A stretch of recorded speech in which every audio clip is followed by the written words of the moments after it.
ಅನ್ಯ ಧರ್ಮಿಗಳಿಂದ ಶೋಷಣೆಗೆ ಒಳಗಾಗುವ ಹಿಂದೂ ಹೆಣ್ಮಕ್ಕಳನ್ನ ರಕ್ಷಣೆ ಮಾಡುವ ಜವಾಬ್ದಾರಿಯನ್ನ ಇನ್ನು ದುರ್ಗವಾಹಿನಿ ನೇತೃತ್ವದಲ್ಲಿ ಮಹಿಳೆಯರೇ ಮಾಡಲಿದ್ದಾರೆ ಎಂದು ಹಿಂದೂ ಪರ ಹೋರಾಟಗಾರ್ತಿ ವಾಗ್ಮಿ ಚೈತ್ರ ಕುಂದಾಪುರ ಘೋಷಣೆ ಮಾಡಿದ್ದಾರೆ.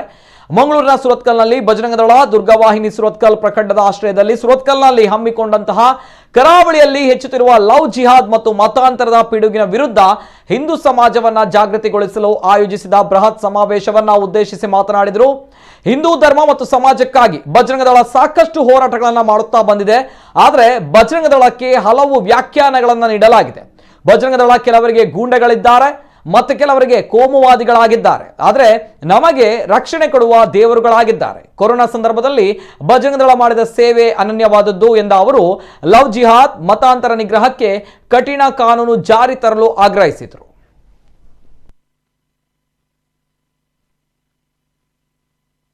ನೀವು ತಕ್ಷಣ ಮುಂದಿನ ಅಧಿವೇಶನದವರೆಗೆ ನೀವು ಕಾಯಬೇಡಿ. ತಕ್ಷಣ ಸರ್ಕಾರಕ್ಕೆ ತಾವು ಒತ್ತಾಯವನ್ನು ಮಾಡಬೇಕು ಅಂತೇಳಿ ಶಾಸಕರ ಹತ್ರ ವಿನಂತಿಯನ್ನು ಮಾಡುತ್ತಾ ನನಗೆ ಮಾತನಾಡಲು ಅವಕಾಶ ಕೊಟ್ಟದಕ್ಕೆ ಒಂದೇ ವಿಶ್ವ ಹಿಂದೂ ಪರಿಷತ್ ಕಿ ಬಜರಂಗ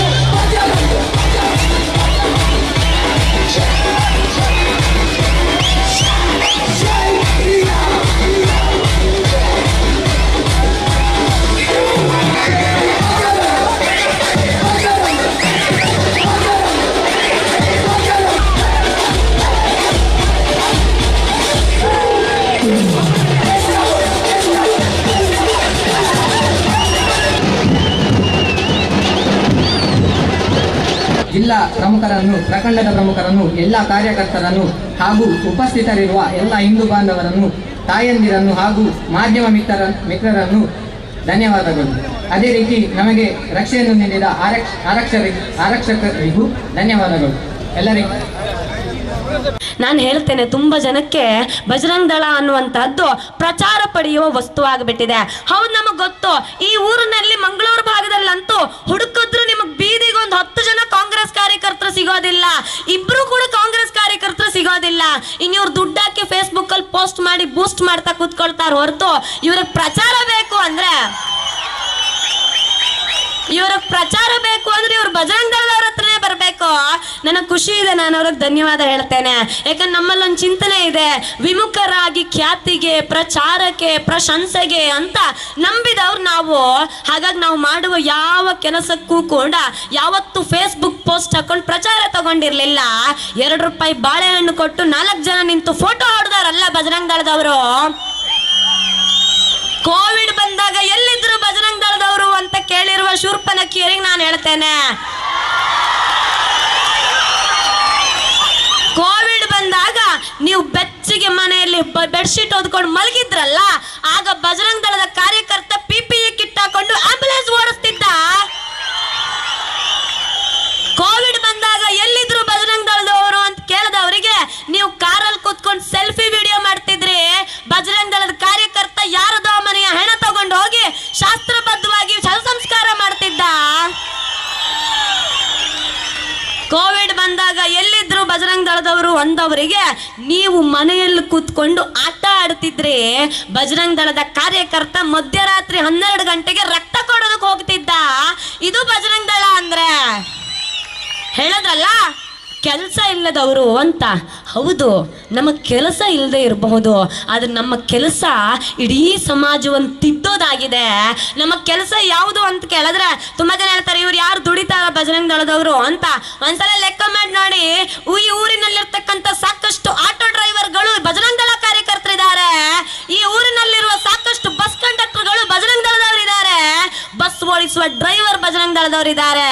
ಬಜರಂಗ ದಳ ಕಾರ್ಯಕರ್ತ ಬೆಳಗ್ಗೆ ಎದ್ದು ಶಾಖೆಗೆ ಹೋಗಿ ಬಂದ್ರೆ ಮತ್ತೆ ಕೆಲಸಕ್ಕೆ ಹೊರಟ್ರೆ ಮತ್ತೆ ಮಧ್ಯಾಹ್ನ ಬರ್ತಾನೆ ಬೈಠಕ್ ಮಾಡೋದಕ್ಕೆ, ಮತ್ತೆ ಸಂಜೆ ಕೆಲಸ ಮುಗಿಸ್ಕೊಂಡು ಬಂದು ಮತ್ತೆ ಅಲ್ಲೇ ಲವ್ ಜಿಹಾದ್ ಆಗ್ತಿದ್ಯಾ ಅಂತ ಹುಡುಕ್ತಾನೆ.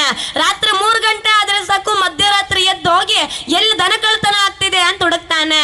ನಾನು ಎಲ್ಲರಿಗೂ ಹೇಳಬೇಕಿದೆ, ಬಜರಂಗ ದಳ ಏನು ಮಾಡ್ತಿದೆ ಅಂತ ಕೇಳ್ತಾ ಇರುವಂತವರಿಗೆ, ಬಜರಂಗ ದಳದ ಒಂದು ಘಟಕದ ಒಬ್ಬ ಸಾಮಾನ್ಯ ಕಾರ್ಯಕರ್ತ ಮಾಡುವ ಕೆಲಸವನ್ನ ನಿಮ್ಮ ರಾಹುಲ್ ಗಾಂಧಿಯಿಂದ ಮಾಡೋದಕ್ಕೆ ಸಾಧ್ಯ ಇಲ್ಲ.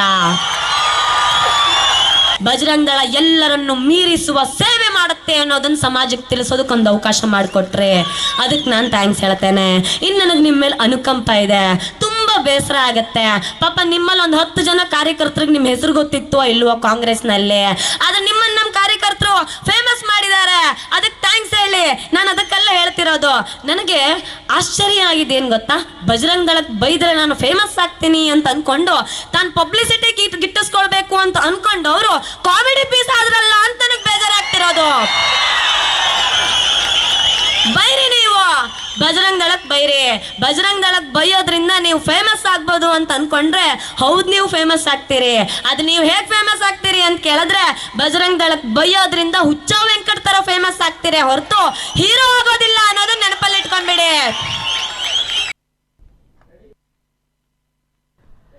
ಇನ್ನು ಸಮಾವೇಶದಲ್ಲಿ ಮಾತನಾಡಿದ ವಿಶ್ವ ಹಿಂದೂ ಪರಿಷತ್ ವಿಭಾಗ ಕಾರ್ಯದರ್ಶಿ ಶರಣ್ ಪಂಪೆಲ್, ಕರಾವಳಿಯಲ್ಲಿ ಕಳೆದ 7-8 ವರ್ಷಗಳಿಂದ ಲವ್ ಜಿಹಾದ್, ಅಕ್ರಮ ಗೋಸಾಗಾಟದಂತಹ ಪ್ರಕರಣಗಳು ಹೆಚ್ಚಾಗ್ತಾ ಇರುವುದು ಕಳವಳಕಾರಿ ಸಂಗತಿಯಾಗಿದೆ. ಬಜರಂಗದಳ ಹಿಂದೂ ಸಮಾಜ ಗೋ ಮತ್ತು ಹೆಣ್ಮಕ್ಕಳ ರಕ್ಷಣೆಗೆ ಸದಾ ಸಿದ್ಧವಾಗಿದೆ. ನೀವು ಎಷ್ಟೇ ಕೇಸ್ಗಳನ್ನು ಹಾಕಿ ನಮ್ಮನ್ನ ಜೈಲಿಗೆ ಅಟ್ಟಿ ಈ ಅನಿಷ್ಟ ಪಿಡುಗು ನಿಲ್ಲುವವರೆಗೂ ಕೂಡ ಹೋರಾಟ ಮುಂದುವರಿಯುವುದು ಖಂಡಿತ ಎಂದು ಹೇಳಿದರು. ಮೊನ್ನೆ ಉಳ್ಳಾಳದಲ್ಲಿ ಒಂದು ಘಟನೆ ಆಯ್ತಲ್ಲ, ನಮ್ಮ ಗೌರವ ಇದೆ ಅವರಿಗೆ. ಮಾಜಿ ಶಾಸಕರು, ಕವಿಗಳು ಇದಿನಬ್ಬನವರ ಮನೆಗೆ NIA ದಾಳಿ ಮಾಡಬೇಕಾದ್ರೆ ಅವಳು ಹಿಂದೂ ಹುಡುಗಿ ಇದ್ಲು ಎಂಬಂಥ ಅಂಶ ಹೊರಗೆ ಬಂತು. ಅವಳು ಬಂಟ ಸಮಾಜದ, ಪ್ರತಿಷ್ಠಿತ ಸಮಾಜದ ಹೆಣ್ಮಗಳು ದೀಪ್ತಿ ಮಾರ್ಲಾ ಒಬ್ಬ ಮುಸಲ್ಮಾನನ ಪ್ರೀತಿಗೆ ಬಲಿಯಾಗಿ ಇಸ್ಲಾಂಗೆ ಮತಾಂತರಾಗಿ ICC ಸಂಪರ್ಕ ಅವಳು ಇದೆ ಅಂತ ಕೇಳಿದರೆ ಹಾಗಾದರೆ ನಾವು ಹೆಣ್ಮಕ್ಳ ರಕ್ಷಣೆ ಮಾಡಬೇಕಾ ಬೇಡವಾ? 16 ವರ್ಷದ ಹೆಣ್ಮಕ್ಕಳನ್ನು ಪ್ರೀತಿ ಪ್ರೇಮದ ಹೆಸರಿನಲ್ಲಿ ನಿನಗೆ ಮದುವೆ ಆಗ್ತೀನಿ ಎಂಬಂತ ನಂಬಿಸಿ ಇವತ್ತು ಲವ್ ಜಿಹಾದ್ನ ಕೆಲಸ ಮಾಡ್ತಾ ಇದ್ದಾರೆ ಬಂಧುಗಳೇ. ಅದಕ್ಕೋಸ್ಕರನೇ ಇವತ್ತು ನಿನ್ನೆ ಮೊನ್ನೆ ಕಳೆದ ಹಲವಾರು ವರ್ಷಗಳಿಂದ ನಾವು ಈ ರೀತಿಯ ಘಟನೆಗಳು ಆಗ್ತಿರುವುದು ಪದೇ ಪದೇ. ಅದಕ್ಕೆ ನಮ್ಮ ಕಣ್ಮುಂದೆ ಇರುವುದು ಕೇವಲ ಹಿಂದೂ ಯುವತಿಯ ರಕ್ಷಣೆ. ಆದರೆ ಇವತ್ತು ನಾವು ಯೋಚನೆ ಮಾಡಿದ್ದೀವಿ, ಮೊನ್ನೆ ಸುರತ್ಕಲ್ಲಲ್ಲಿ ಆದಂಥ ಘಟನೆಯಲ್ಲಿ ಕೂಡ ಹಿಂದೂ ಹೆಣ್ಮಕ್ಕಳೊಟ್ಟಿಗೆ ಮುಸಲ್ಮಾನ್ ಹೆಣ್ಮಕ್ಳಿದ್ಲಂತೆ, ಒಬ್ಳು ಕ್ರಿಶ್ಚಿಯನ್ ಹೆಣ್ಮಗಳು ಇದ್ದಾಳಂತೆ. ನಮ್ಗೆ ತುಂಬ ಸಂತೋಷ. ಯಾಕಂತ ಕೇಳಿದರೆ ಇವತ್ತು ಆ ಇಬ್ಬರು ಹೆಣ್ಮಕ್ಕಳನ್ನು ಕೂಡ ಬಜರಂಗ್ ದಳದವರು ರಕ್ಷಣೆ ಮಾಡಿದರು. ಯಾಕೆ ಹೇಳಿ? ಇವತ್ತು ಸಿರಿಯಾದಲ್ಲಿರುವಂಥ 13 ಹೆಣ್ಮಕ್ಕಳಲ್ಲಿ 10 ಜನ ಮುಸಲ್ಮಾನ್ ಹೆಣ್ಮಕ್ಳು, ಇನ್ನು 5 ಜನ ಕ್ರಿಶ್ಚಿಯನ್ರು ಮತ್ತು ಹಿಂದೂಗಳು. ಅವರೆಲ್ಲರೂ ಪ್ರೀತಿಯ ಪ್ರೇಮದ ಬಲೆಗೆ ಸಿಲುಕಿ ಇವತ್ತು ಸಿರಿಯಾ ಮೂಲದ ಭಯೋತ್ಪಾದನಾ ಸಂಘಟನೆಯೊಟ್ಟಿಗೆ ಸಂಪರ್ಕ ಇದೆ. ಅಂದರೆ ಮುಸಲ್ಮಾನ್ ಹೆಣ್ಮಕ್ಕಳನ್ನು ಕೂಡ ಇವರು ಬಿಡಲ್ಲ. ಪ್ರೀತಿ ಪ್ರೇಮದ ಹೆಸರಿನಲ್ಲಿ ದೇಶ ವಿರೋಧಿ ಚಟುವಟಿಕೆಗಳಿಗೆ ಇವತ್ತು ಉಪಯೋಗ ಮಾಡ್ತಾರೆ.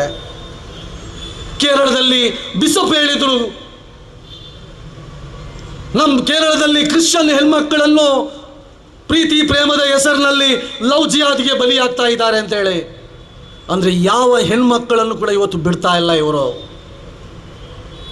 ಅದಕ್ಕೋಸ್ಕರ ಇವತ್ತು ನಾವು ಆ ಹೆಣ್ಮಕ್ಕಳನ್ನು ರಕ್ಷಣೆ ಮಾಡಲಿಕ್ಕೋಸ್ಕರ ಇವತ್ತು ತಡೆಯುವಂಥ ಕೆಲಸ ಇವತ್ತು ಹಿಂದೂ ಯುವಕರಿಂದ ಆಗ್ತಾ ಇದೆ ಬಂಧುಗಳಿಗೆ. ಮಾತಾಡಬೇಕಾದ್ರೆ ಹೇಳ್ತಾರೆ ಬಜರಂಗ ದಳದವರು ಪುಡಾರಿಗಳು, ರೌಡಿಸಂ, ಇನ್ನೊಂದು ಮತ್ತೊಂದು ಗೂಂಡಾಗಳು ದಾದಾಗಿರಿ ಮಾಡ್ತಾರೆ, ಗೂಂಡಾಗಿರಿ ಮಾಡ್ತಾರೆ.